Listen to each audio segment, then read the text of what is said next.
Setiap individu tentu pernah mengalami masalah sosial dalam kehidupannya. Ada yang mengalami masalah kecil ataupun masalah besar. Dengan adanya masalah, membuat kita menjadi pribadi yang lebih peka terhadap lingkungan sekitar. Masalah sosial adalah suatu keadaan atau kondisi ketika kenyataan yang terjadi tidak sesuai dengan harapan yang diinginkan. Atau orang sering menyebutnya bahwa masalah sosial adalah kondisi yang tidak diharapkan. Suedorno Sukanto. Masalah sosial adalah suatu ketidaksesuaian antar unsur-unsur kebudayaan atau masyarakat yang membahayakan kehidupan kelompok sosial. Misalnya terjadi kriminalitas yang dapat meresahkan dan merugikan masyarakat. 3. Faktor-faktor yang menyebabkan terjadinya permasalahan sosial di masyarakat. A. Akibat dari perubahan sosial. Perubahan sosial lingkungan sekitar dapat menjadi salah satu faktor terjadinya masalah sosial di masyarakat.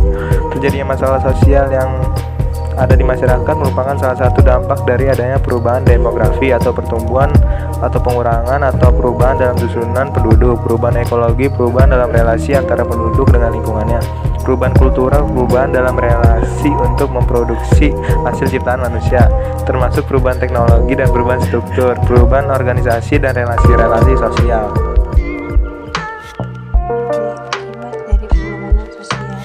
Perubahan sosial adalah suatu proses perubahan sosial yang mengakibatkan taraf hidup masyarakat sebagai suatu kebutuhan.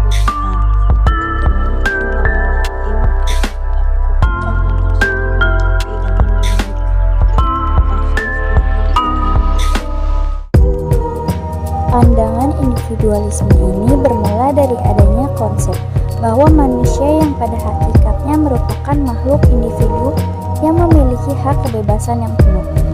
Paham individualisme menganggap bahwa kepentingan pribadilah yang harus diutamakan, seperti adanya kebebasan individu untuk merealisasikan dirinya sendiri, sehingga dari paham inilah muncul paham atau pemikiran baru, yaitu paham liberalisme. A. Adanya penjamin hak milik pribadi. Artinya bahwa pemikiran ini menganggap hak sepenuhnya berada pada pribadi dan tidak berlaku hak milik yang berfungsi sebagai hak sosial umum. B. Mementingkan kepentingan pribadi dibanding dengan kepentingan umum. C. Adanya pemberian kebebasan penuh pada individu. D. Adanya persaingan bebas untuk mencapai kepentingan masing-masing individu. Paham sosialisme selain makhluk individu, manusia juga sebagai makhluk sosial. Paham ini dikenal dengan istilah sosialisme. Paham sosialisme ditokohi pertama kalinya oleh Robert Owen pada 1858 di Inggris, yang menyatakan bahwa kepentingan masyarakat jauh lebih penting jika dibandingkan dengan kepentingan pribadi. Paham ini menganggap bahwa individu hanyalah objek dari masyarakat dan hak individu yang berdasarkan hilang karena keterlibatannya dalam sebuah anggota kelompok masyarakat. Dari kedua paham tersebut, terdapat kelemahannya masing-masing.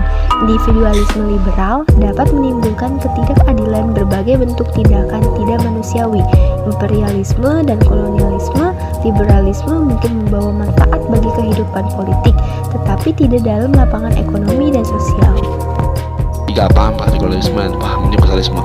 Paham atau pandangan lain yang juga berkembang di masyarakat, yaitu paham partikularisme dan paham universalisme, sebagaimana telah diuraikan di bab sebelumnya oleh Takot Person tentang partikularisme dan universalisme.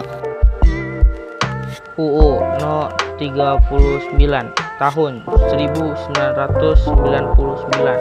Menurut Undang-Undang Nomor 39 tahun 1999, HAM adalah seperangkat hak yang melekat pada hakikat keberadaan manusia sebagai makhluk Tuhan Yang Maha Esa.